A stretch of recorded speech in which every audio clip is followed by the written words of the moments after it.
میرے دوستو بزرگوں، آپ نے دیکھا ہوگا ہر مہینے اسلامی مہینے کے نام کے ساتھ ایک نہ ایک صفت ساتھ لگی ہوئی، محرم الحرام، الحرام کی صفت محرم کے ساتھ لگی ہوئی، اور سفر کے ساتھ صفت آپ نے دیکھی ہو، سفر الخیر بولتے ہیں یا سفر المظفر بولتے ہیں۔ مظفر ظفر سے ہے، ظفر کے معنی کامیابی کے، اور خیر کے معنی بھی بھلائی کے اور کامیابی کے۔ تو آپ نے اکثر دیکھا ہوگا کہ لوگ جو ہیں وہ سفر الخیر لکھتے ہیں یا سفر المظفر لکھتے ہیں، اس کی صفت بعد میں الخیر کی لگاتے ہیں یا المظفر کی لگاتے ہیں۔ تو میرے دوستو، یہاں اس صفت سے اس غلط نظریے کی اور اس گمراہی کی در حقیقت تردید کرنا مقصود ہے کہ یہ مہینہ نحوست والا مہینہ نہیں ہے، یہ تو بھلائی کا اور کامیابی کا مہینہ ہے، اور اس میں اللہ جل شانہ نے کامیابی رکھی ہے، یہ خیر کا مہینہ ہے، یہ کامیابی کا مہینہ۔ اور آپ نے دیکھا ہوگا کہ جب سفر کا مہینہ شروع ہوتا ہے، آج کل واٹس ایپ کا زمانہ ہے، تو بہت ساری چیزیں واٹس ایپ پر گردش کرتی رہتی ہے کہ جی اب یہ مہینہ چونکہ بلاؤں کا مہینہ ہے تو اس میں یہ آپ کو پڑھنا چاہیے، یہ چیزیں پڑھنی چاہیے، یہ آپ کو اذکار کرنے چاہیے، ان بلاؤں سے اس طرح سے حفاظت ہوگی اور یہ بلائیں آپ کو اس طرح نہیں پہنچ سکتی۔ یہ سب باتیں جو ہیں اس کی کوئی اسلام کے اندر سند نہیں ہے، بلکہ اس نظریے کی تردید کرنی چاہیے۔ سفر کا مہینہ اللہ جل شانہ کی طرف سے خیر کا اور کامیابی کا مہینہ ہے۔ اسی وجہ سے میں نے حدیث پڑھی ہے رسول اللہ صلی اللہ علیہ وسلم کی کہ حضور نے ارشاد فرمایا، ترمذی شریف کی روایت ہے، لا عدوہ، بیماری کے اندر تعدی نہیں ہے، یعنی ایک کی بیماری دوسرے کو نہیں لگتی۔ لا عدوہ کا مطلب کہ یہ جو ہمارے ہاں ایک جیسے آج کل کرونا پھیلا ہوا ہے، لوگ کہتے ہیں کہ جی یہ بیماری فلان، یہ لگنے والی بیماری ہے، یہ فلانے کو لگ جائے گی، لہذا اس سے احتیاط کریں۔ حضور نے اس کی تردید فرمایا کہ لا عدوہ، یہ کوئی بھی بیماری کسی کی بھی ہو، جانور کی ہو یا انسان کی ہو، وہ ایک سے دوسرے کو نہیں لگتی۔ ایک صحابی رسول اللہ صلی اللہ علیہ وسلم کی خدمت میں حاضر ہوئے، عرض کیا کہ یا رسول اللہ میرے اونٹ کو خارش ہو گئی ہے اور وہ اس کو بہت زیادہ خارش ہو گئی ہے، آپ کیا فرماتے ہیں کہ اس کو میں الگ کر دوں باقی اونٹوں سے اپنے؟ رسول اللہ صلی اللہ علیہ وسلم نے فرمایا کہ تم ایسا کیوں کرنا چاہتے ہو؟ انہوں نے عرض کیا کہ یا رسول اللہ اس لیے کرنا چاہتا ہوں کہ تاکہ کہیں دوسرے اونٹوں کو خارش نہ لگ جائے۔ رسول اللہ صلی اللہ علیہ وسلم نے فرمایا کہ اگر یہ خارج ہے کوئی تعدی والا مرض ہوتا، پھیلنے والا مرض ہوتا، لگنے والا مرض ہوتا، تو یہ پہلے اونٹ کو کہاں سے لگ گئی؟ لہذا اسلام کے اندر لا عدوہ، حضور پاک صلی اللہ علیہ وسلم نے فرمایا کہ کوئی بیماری کسی سے نہیں لگتی، جو بھی بیماری کسی کو آتی ہے وہ بھی اللہ جل شانہ کی طرف سے آتی ہے۔ حضور نے ارشاد فرمایا کہ لا طیرۃ، کسی پرندے کے اڑنے سے کوئی نحوست نہیں آتی۔ جیسے کہ آپ نے دیکھا ہوگا بعض لوگ کہتے ہیں، اس سے بھی نحوست لیتے ہیں کہ جی اگر صبح کو جو ہے کوا جو ہے وہ گھر کی دہلیز پر آ گیا ہے اور کائیں کائیں کر رہا ہے تو لوگ اس کو منحوس سمجھتے ہیں۔ کالی بلی اگر آپ کے دروازے کے آگے سے گزر گئی یا آپ کے سامنے سے آپ کا راستہ کاٹتے گزر گئی تو لوگ کہتے ہیں جی یہ بھی کوئی آج تو بڑی کوئی نحوست ہو گئی ہے، آج تو کوئی نہ کوئی خطرہ ہے۔ آپ کی بائیں آنکھ پھڑک رہی ہے اور بائیں آنکھ جو ہے زور زور سے پھڑک رہی، لوگ نحوست لیتے ہیں، کہتے ہیں کہ جی بدشگونی لیتے ہیں کہ جی آج کوئی برا واقعہ پیش آنے والا ہے، بائیں آنکھ پھڑک رہی۔ آپ نے اکثر سنا ہوگا۔ اسلام ان تمام باتوں کی تردید کرتا ہے۔ حضور پاک صلی اللہ علیہ وسلم نے فرمایا کہ لا طیرۃ، اسلام کے اندر جو ہے کسی قسم کی بدشگونی اور نحوست نہیں ہوتی، کسی پرندے کے اڑنے سے نحوست نہیں ہوتی۔ ولا حامۃ،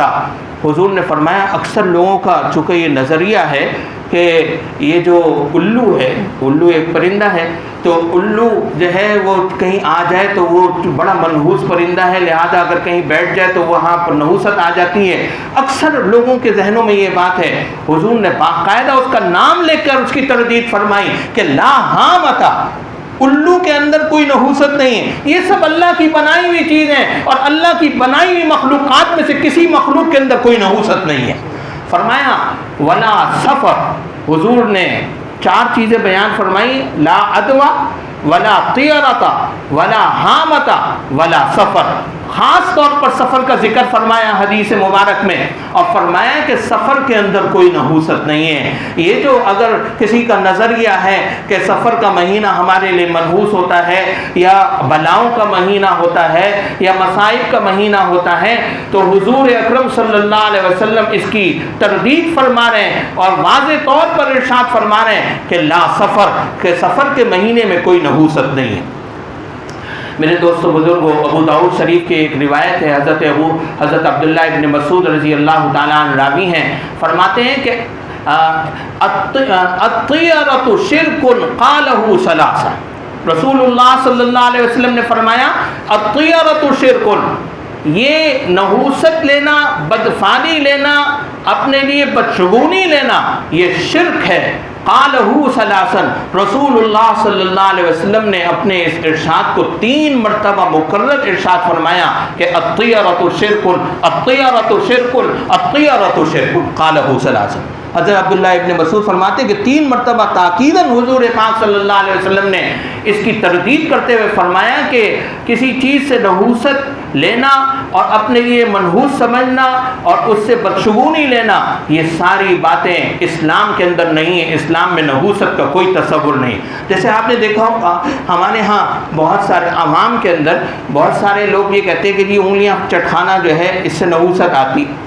بعض لوگ کہتے ہیں کہ جی رات کو اگر مغرب کے بعد گھر میں جھاڑو دی جائے تو اس سے نحوست آتی۔ بعض لوگ کہتے ہیں کہ جی چپل اگر الٹا پڑا ہوا ہو تو اس سے نحوست آتی ہے۔ وہ اس طرح کی بہت ساری چیزیں ہیں، اگرچہ یہ اپنی جگہ پر یہ اچھے کام نہیں ہے، مثلا انگلیاں چٹکھانا یا یہ کہ چپل الٹا پڑا ہوا ہو تو ظاہر ہے کہ چپل کے نیچے کی جو گندگی ہے وہ اوپر سامنے نظر آ رہی ہے تو اس کو پلٹ دینا چاہیے، لیکن اس سے بدشگونی لینا اور اس کو اپنے لیے منحوس سمجھنا، اسلام میں اس قسم کا کوئی تصور نہیں ہے۔ اسلام نے نحوست کی کوئی چیز مراد نہیں لی۔ میں نے سورہ یاسین کی ایک آیت پڑھی ہے ابھی آپ کے سامنے کہ نحوست اگر ہے کسی چیز کی، پھٹکار ہے اللہ کی طرف سے اگر کسی چیز کی، تو گناہوں کی ہے۔ قرآن کریم کی سورہ یاسین کی آیت پڑھی ہے، اللہ جل شانہ نے فرمایا قالوا انا تطیرنا بکم، یہ مشرکین یہ کہتے ہیں اور یہ کفار یہ کہتے ہیں نیک لوگوں سے کہ ہمیں تمہاری نحوست لگ گئی، انا تطیرنا بکم، ہمیں تمہاری نحوست لگ گئی ہے، لئن لم تنتہوا، اگر اپنی تم دعوت کے کام سے اور نیک ہدایت کی دعوت سے نہیں باز آئے تو ہم تمہیں سنسار کر دیں گے۔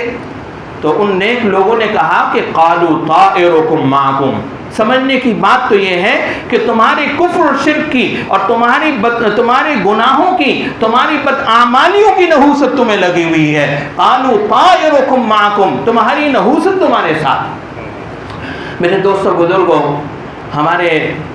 اس سے یہ بات معلوم ہوتی ہے، مفسرین فرماتے ہیں کہ سب سے زیادہ انسان کے اوپر جو پھٹکار آتی ہے وہ گناہوں کی آتی، سب سے پہلے اس کے چہرے پہ آتی۔ آپ دیکھیے کہ جو لوگ گناہ میں مبتلا رہتے ہیں ان کے چہرے آہستہ آہستہ اس پھٹکار کی، گناہوں کی اثرات کی وجہ سے مسخ ہونے شروع ہو جاتے ہیں۔ ان کے چہروں پر ایسی نحوست اور پھٹکار آنے لگتی ہے ان کی گناہوں کی وجہ سے کہ وہ چہرے آہستہ آہستہ مس سے ہونے لگتے ہیں۔ پھر گھروں میں ان بدعمالیوں کی اور گناہوں کی وجہ سے پھٹکار آتی ہے، اس سے کہ الا لعنت اللہ علی الظالمین، الا لعنت اللہ علی الکاذبین، اللہ نے لعنت کا الفاظ کاذبین اور ظالمین کے لیے استعمال فرمایا، اور لعنت کے معنی پھٹکار کے اور نحوست کے ہیں۔ تو اگر کسی چیز کی نحوست ہے تو انسان کے اپنے گناہوں کی ہے، انسان کے اپنی بدعمالیوں کی ہے۔ اب یہ بھی سمجھا جاتا ہے، آپ نے اکثر سنا ہوگا کہ لوگ کہتے ہیں کہ جناب یہ نیا گھر خریدا تھا، جب سے خریدا ہے کچھ نہ کچھ مسائل کا سامنا ہے، کبھی کچھ حادثہ پیش آ جاتا ہے، کبھی کچھ یہ گھر میرے لیے منحوس ثابت ہوا۔ اسی طرح بعض لوگ کہتے ہیں کہ جی میں نے جب سے شادی کی ہے اس وقت سے حادثات کا شکار ہو رہا ہوں، کبھی کچھ ہو جاتا ہے، کبھی کچھ ہو جاتا ہے، کبھی کچھ ہو جاتا ہے، کبھی گاڑی خراب ہو گئی، کبھی یہ ہو گیا، کبھی ہو گیا۔ تو اپنی بیوی کو بیچاری کو جو ہے نا کہتے ہیں کہ جی یہ آنے والی جو ہے سسرال والے جو ہیں وہ بیچاری اس بیوی کو جو ہے نا منحوس سمجھنے لگتے، کہتے ہیں کہ جی اس کی وجہ سے نحوست آ گئی، جب سے یہ آئی ہے گھر میں نحوست آ گئی۔ اسی طرح کسی سواری کو اور کسی جانور کی وجہ سے نحوست لیتے ہیں۔ رسول اللہ صلی اللہ علیہ وسلم نے واضح طور پر اس کی تردید فرمائی، فرمایا کہ وَإِن يَكُونَ الطِّيَرَةُ فِي شَيْءٍ فَفِي الْمَرْأَةِ وَالدَّارِ وَالْفَرَسِ، کہ یہ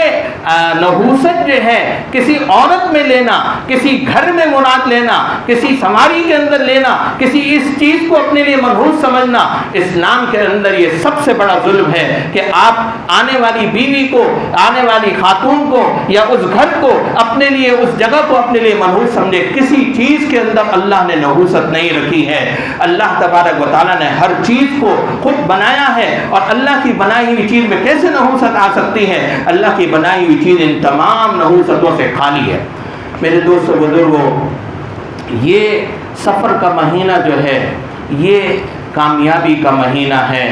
یہ برکتوں کا مہینہ ہے۔ رسول اللہ صلی اللہ علیہ وسلم کے زمانے سے اس کو ایک خاص فضیلت، برکت کی اور کامیابی کی حاصل ہے۔ جو لوگ اس کے اندر شادی بیاہ سے رک جاتے ہیں یا اپنے معاملات کرنے سے رک جاتے ہیں، ان کو یہ اسلام کے خلاف نظریہ ہے، ایک خاص طبقے کا نظریہ ہے، تو اس کے خلاف جانا چاہیے۔ اور نہ اس کے اندر رسول اللہ صلی اللہ علیہ وسلم نے یہ فرمایا کہ آسمان سے کوئی بلائیں نازل ہوتی ہیں، آسمان سے کوئی مصیبتیں اترتی ہیں۔ اکثر لوگ مجھ سے سوال کرتے ہیں کہ جی سفر کا مہینہ شروع ہو گیا، لہذا اب تو بلاؤں کا مہینہ ہے، ہمیں کچھ پڑھنے کے لیے بتا دیں۔ یاد رکھیے کہ یہ سفر کے مہینے سے اور اس کے آنے سے کسی قسم کی کوئی بلا نہیں آتی، یہ کامیابی کا اور اللہ تبارک و تعالیٰ کی طرف سے برکتوں کا مہینہ ہے۔ ایک بات جو ہے، یہ تو میں سفر سے متعلق چند گزارشات جو کہ قرآن و حدیث کے حوالوں سے آپ کے سامنے عرض کرنے کا تھا ارادہ، وہ پورا کیا ہے۔ ایک بات یہ ہے کہ 7 ستمبر آ رہی ہے، جو کہ تحفظ ختم نبوت کے حوالے سے جو ہے ایک خاص دن ہے، اور آپ جانتے ہیں کہ ہمارے اسلامی جمہوریہ پاکستان میں تحفظ ختم نبوت کا بل جو ہے 7 ستمبر کو پاس ہوا تھا۔ یہ اس بات کو، چونکہ عام طور پر لوگ یہ سمجھتے ہیں کہ جی یہ قادیانی، اکثر آپ نے سنا ہوگا ہمارے بڑے بڑے حکمران یہ بات کہتے ہیں کہ جی یہ بھی تو کلمہ پڑھتے ہیں، جی یہ تو کلمہ پڑھتے ہیں، یہ تو قرآن کو بھی مانتے ہیں، کلمہ بھی پڑھتے ہیں، یہ کیسے یہ غیر مسلم ہو گئے، یہ کیسے جو ہے کافر ہو گئے، یہ تو کلمہ پڑھتے ہیں۔ یاد رکھیے کلمے کے 2 جز ہیں، ان میں سے ایک جز کو بھی نہ ماننے والا کافر ہے۔